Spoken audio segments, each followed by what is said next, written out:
सर्वांना दिसतो का मी जागतिक धम्म परिषद आपण घेतोय येत्या काळामध्ये 2026 मध्ये मार्च पासून धम्म परिषदेची तयारी चालू होणार आहे। त्यामुळे सर्वांनी शांतता बाळगा। दोन मिनिटं मला वेळ द्या फक्त। अभिवादन श्रीचा निच्चां वड्डा पच्चायनो चत्तारो धम्मा वदन्ति आयुवनं सुखां बलन्ति साधु साधु साधु सुखी। चल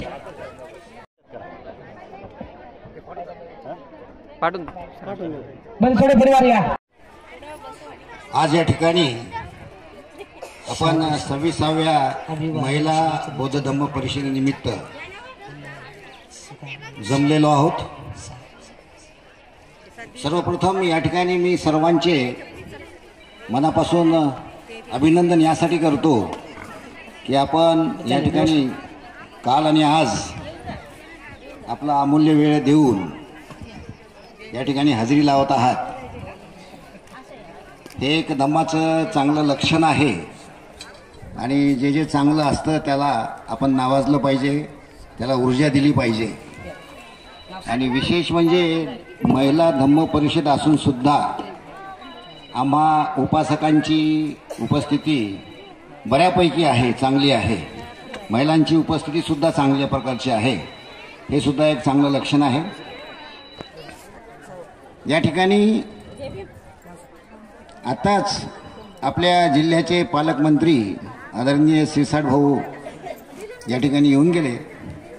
त्यांनी सुद्धा या ठिकाणी उपस्थित आपल्या कुटुंबासह उपस्थिती दर्शवली। त्यामुळे या धम्म परिषदेच्या आमच्या धम्म दर्शना माताजीचं कार्य, त्यांचं प्रचार आणि प्रसार करण्याचं स्वरूप हे वाखाणण्यासारखं आहे। एवढ्या या मोठ्या माळावर त्यांनी खऱ्या अर्थाने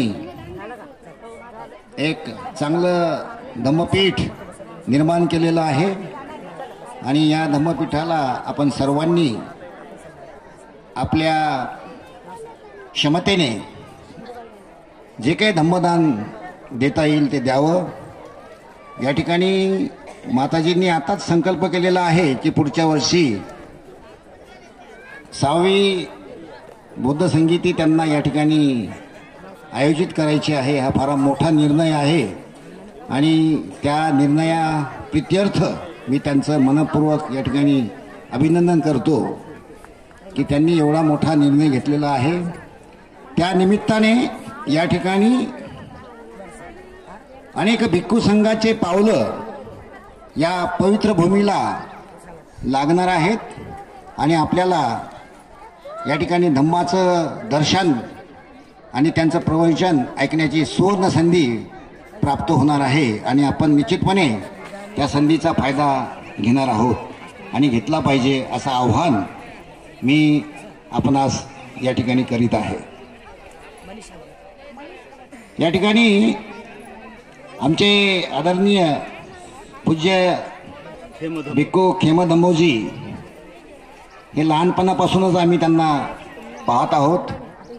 माझ्या मुलीच्या प्रथम वाढदिवसापासून त्यांची उपस्थिती आमच्या कौटुंबिक स्तरावर झालेली आहे आणि आमच्या गावाकडलेच मुळाव्याचे असल्या कारणाने गावाजवळ आहे, नांदेडचे मूळचे आम्ही असल्यामुळे त्यांचा त्या ठिकाणी प्रचंड असा वावर धम्मकार्यासाठी असतो आणि त्यांचं आज जे काही वय आहे ते पाहून आणि त्यांची धम्म देशना ऐकून आम्ही फार प्रभावित होतो की एवढ्या या वयात सुद्धा त्यांची धम्म कार्य करण्याची क्षमता आणि धम्म ज्ञान देण्याची आणि काही शब्द उच्चारण्याची पद्धत अतिशय सुबक अशी आहे।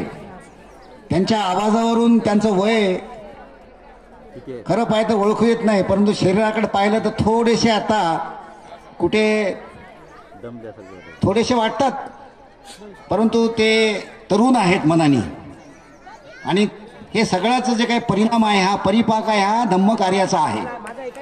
त्यामुळे त्यांचा आदर्श घेऊन त्यांच्या वयाकडे पाहून आपण सुद्धा धम्म कार्य सातत्यानं करावं आणि आपलं शरीर ताजंतवानं ठेवावं आणि जेवढं पुण्य कार्य आपल्याला करता येईल तेवढं करत राहावं आपली पारमिता वाढवावी, हाच या ठिकाणी मी सगळ्यांना आपल्या उपासक उपासिकांना संदेश देईल. या ठिकाणी जेवढं शक्य आहे तेवढं PWD खात्यामार्फत रस्त्याचं काम आपण पूर्वनियोजितपणे केलेलं आहे. या ठिकाणी आधी प्रचंड असे जंगल, काही ठिकाणी पर्वत, काही ठिकाणी दऱ्या होत्या. त्या दऱ्यामधून हा रस्ता काढताना पुलाचं नियोजन मी आधी केलं होतं. 2017 पासून पुलाचं नियोजन करून ती पुलं नाबार्डमध्ये मंजूर करून आणली आणि आधी पुलं बांधली.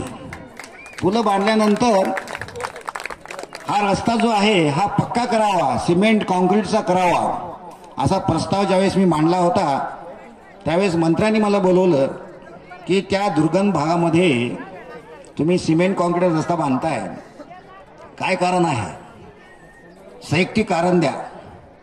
त्यावेळेस मी प्रस्तावाला उत्तर देताना सांगितलं की हा जो काही रस्ता आहे हा मुख्य शहराला जोडणारा रस्ता आहे आणि इथून जे काही आम्ही बसस्टँडवरून निघालो, सेंट्रल बसस्टँडवरून, तर आम्हाला व्हाया हर्सुल टी पॉईंटवर जावं लागतं आणि तिकडून पुन्हा इकडे यायला वेळ लागतो. आणि तेच जर समजा आम्ही रस्ता बिबिका मकबरा आणि इकडे आलो तर साधारणतः अर्धा तास येणाऱ्या जाणाऱ्यांचा वाचतो. त्यामुळे हा रस्ता झाल्यानंतर या रस्त्यावर प्रचंड अशी वर्दळ वाहतूक होणार आहे. आणि हा रस्ता माझ्या नकाशामध्ये हा MDR म्हणजे मेजर डिस्ट्रिक्ट रोड, प्रजिमा त्याला म्हणतो आम्ही, त्या दर्जाचा असल्याकारणाने हा रस्ता बनवणे गरजेचं आहे असं त्या ठिकाणी प्रतिपादन केल्यानंतर या रस्त्याला निधी उपलब्ध झाला आणि तो रस्ता पुलासहित आज तुम्ही पाहता सुंदर असा झालेला आहे. याची मागणी सुद्धा कोणी माझ्याकडे केली नव्हती, परंतु मी पाहिलं की या बाजूला माता दर्शनांचं मोठं असं एक विहार आहे आणि त्यांच्यासाठी सुद्धा, आपल्या धम्मकार्यासाठी सुद्धा हा रस्ता खूप उपयोगी ठरणार आहे आणि तुम्ही त्याचा आज वापर करीत आहात. तर याच्यामध्ये मी सांगतो की याच्यामध्ये कोणाचं लक्ष नव्हतं, परंतु लक्ष घालून बाबासाहेबांनी सांगितल्याप्रमाणे त्या खुर्चीचा योग्य वापर करून योग्य वेळी योग्य ठिकाणी थोडा धक्का दिला की कामं होतात आणि काम होत राहतील. उर्वरित कामंसुद्धा आपण मार्च नंतर करूयात. सध्या शासनाकडे आर्थिक बाजू फार कमकुवत झालेली असल्याकारणाने मार्च नंतर आपण आणखी उर्वरित कामं जी विहाराशी संबंधित आहे ते पूर्ण करण्याचा आपण प्रयत्न करणार आहोत. या ठिकाणी सुद्धा जे काही गेट आपण तिथे निर्माण करणार आहोत, कमान, त्या कमानीचा प्रपोजल सुद्धा आपण सबमिट केलेला आहे. सुंदर अशी सांचीची कमान त्या ठिकाणी आपल्याला निर्माण करायची आहे. मला खात्री आहे की ते सुद्धा मंजूर होईल आणि लवकरच त्याचं काम मार्च नंतर सुरू होईल. इतरही काही सोयी सुविधा ज्या देता येतील शासनाच्या निकषामध्ये बसून ते करण्याचा आपण प्रयत्न करूयात. परंतु थोडंसं खेदानं सांगावं लागतं की आपल्या संभाजीनगर जिल्ह्यामध्ये एकूण 140 विहारं आहेत. 140 विहारापैकी फक्त 30 ते 35 विहार खऱ्या अर्थाने त्याला आपण विहार म्हणू शकतो या अवस्थेत आहेत. म्हणजे जवळपास 100 विहार हे बंद कोंदवाड्यासारखे आहेत. त्याला सुद्धा उघडून त्याचा खऱ्या अर्थानं विहाराचा त्याला दर्जा देऊन त्याचा वापर करावा असं मी संभाजीनगर वासियांना आवाहन करेल.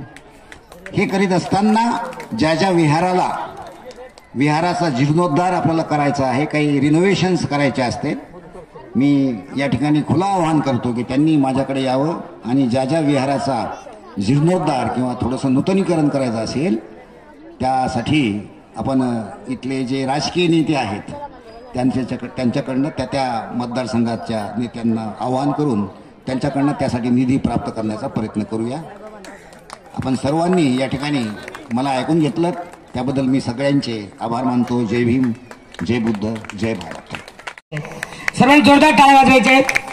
मार्च महिन्यामध्ये साहेब आपल्याला इथं सांचीचं गेट आपण उभं करतो, भूमिपूजन होणार आहे आणि साहेब आहेत तोपर्यंत साहेबांनी येणाऱ्या उपासक उपासिकांना इथं राहण्याची व्यवस्था नाही, भिक्खुनींना राहण्याची व्यवस्था नाही आणि म्हणून जर विपश्यना केंद्र इथं उभं जर झालं इंटरनॅशनल लेवलचं तर हे जे धम्मपरिषदला लोक 2 दिवस मुक्कामी राहतात, निवासी व्यवस्था होईल, भिकुनीची व्यवस्था होईल आणि आपल्या भारतामध्ये महाराष्ट्रामध्ये एक मोठं विपश्यना केंद्र या ठिकाणी उभे होईल. म्हणून येणाऱ्या 2026 मध्ये साहेबांच्या हस्ते त्या विपश्यना सेंटरचं उद्घाटन करू हवे असं आवाहन करतो आणि साहेबांनी 1-1.5 वर्षात मात्र ते विपश्यना सेंटरचं काम आम्हाला करून द्यावं अशी आम्ही साहेबांना मागणी करतो.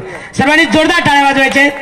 खरं तर साहेब बोलण्याच्या आधी मी बोलायला पाहिजे होतं, पण जरा मी गडबडीमध्ये न बोलल्यामुळे मी साहेबांना संधी देईल. साहेब काय म्हणतात तर साहेबांनी 2 मिनिटं या ठिकाणी आपल्याला उत्तर द्यावं अशी मी साहेबांना सूचना करतो.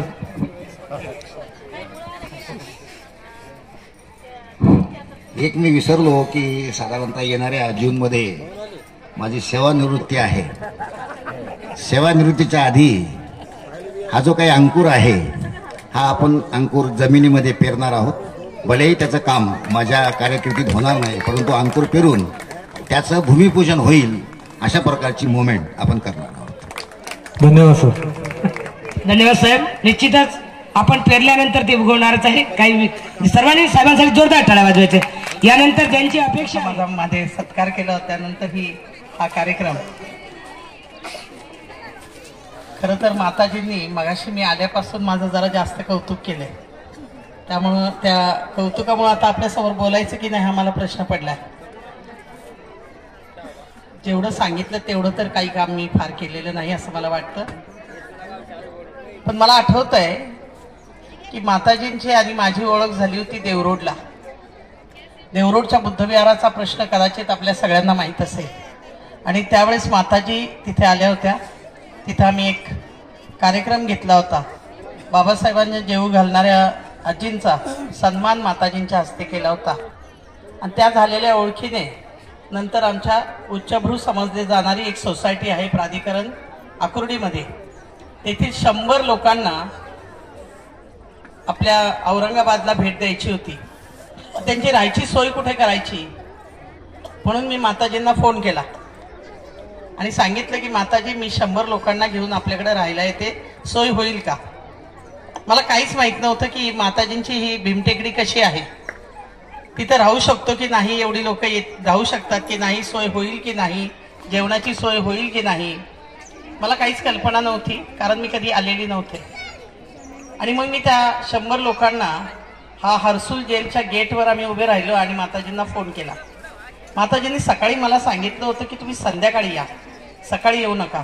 त्याचं कारण मला त्यांनी जवळजवळ 8-10 वर्षांनी सांगितलं की सकाळपेक्षा संध्याकाळी त्यांनी मला का बोलावले. कारण त्यांना माहीत होतं की इथं आल्यानंतर आलेल्या उपासकांना त्या जशा आता भोजनदान करतात त्याचप्रमाणे भोजनदान त्या केलंच पाहिजे. आणि त्यांच्याकडे मला असं वाटतं त्यावेळेस काहीच नव्हतं. दिवसभर त्यांनी कुठून तरी दान गोळा केलं आणि संध्याकाळी सगळ्या 100 लोकांची भोजनाची व्यवस्था त्यांनी त्यावेळेस केली होती. परंतु कशी केली हे त्यावेळेस मला माहीत नव्हतं. आणि नंतर इथं आम्ही आलो तर आम्ही 2 बस घेऊन आलो होतो. 100 लोक होतो, 50 सीटरच्या 2 बस. आणि इथं एक वळण असं होतं, दगड होते, सगळे खडक होता. आणि आम्ही कसं यायचं तर माताजींनी कोणाला तरी घ्यायला पाठवलं होतं हर्सुल जेलच्या गेटवर. तिथून आम्ही आलो आणि नंतर ही गाडी थोडीशी अशी हल्ली, गाडी पडते की काय, पलटी होती की काय असं वाटत होतं. तेवढ्यात गाडी पुढे गेली आणि नंतर आम्ही ह्या भीमटेकडीला येऊन थांबलो. मला असं वाटतं हा विहार, माताजींचं ही कुटी आणि मागचं एक बांधकाम, अशा 3 गोष्टी मी त्यावेळेस पाहिल्या. नंतर सकाळी जेव्हा उठलो आणि मग हा परिसर, रात्रीचं काहीच समजलं नाही. सगळे जे होते बंगल्यात राहणारी मंडळी होती, परंतु विहारात राहायचं म्हणून अतिशय आनंदाने राहिली. अतिशय गैरसोय होत होती पण कोणी कंप्लेंट केली नाही. आणि जे काही दिलं, खरं तर आमच्याकडे भात जास्त खातात परंतु भात नव्हता त्या दिवशी. माताजींनी काहीतरी गव्हाच्या चपात्या वगैरे केलेल्या आणि काहीतरी डाळ वगैरे बनवलेली, सगळ्यांनी आनंदाने खाल्ली. दुसऱ्या दिवशी मात्र सगळा परिसर बघितला.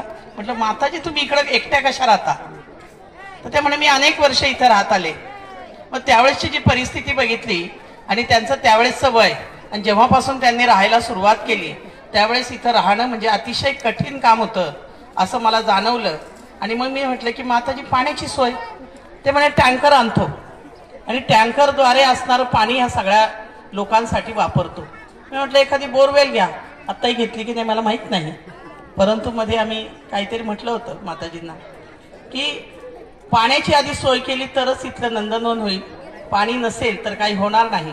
आणि म्हणून मी त्या महिलांना सांगितलं की आपण इथं काहीतरी दान केलं पाहिजे.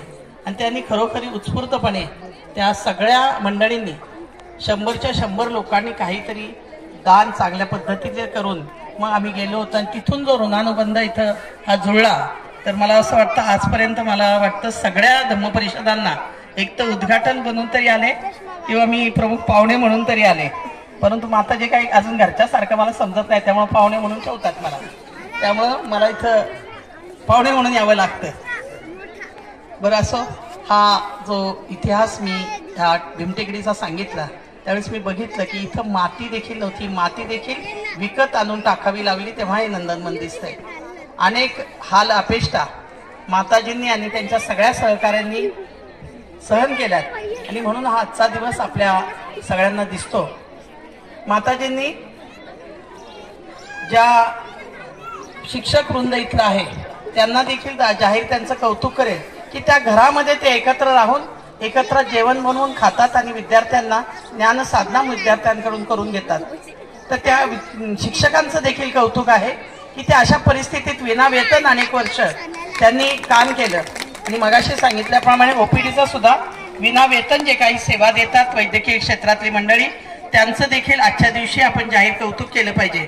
माताजींनी जसं दानाचं मगाशी उद्घृत केलं, सगळ्यांनी कोणी कोणी काय काय दिलं, त्याचप्रमाणे जे जे सेवा देतात ही मंडळी त्यांचा देखील माताजी आपण जाहीरपणे त्यांचा देखील कधीतरी एकदा सत्कार केला पाहिजे, सन्मान केला पाहिजे. त्यामुळे त्यांना पुन्हा एकदा वेगळी ऊर्जा मिळेल.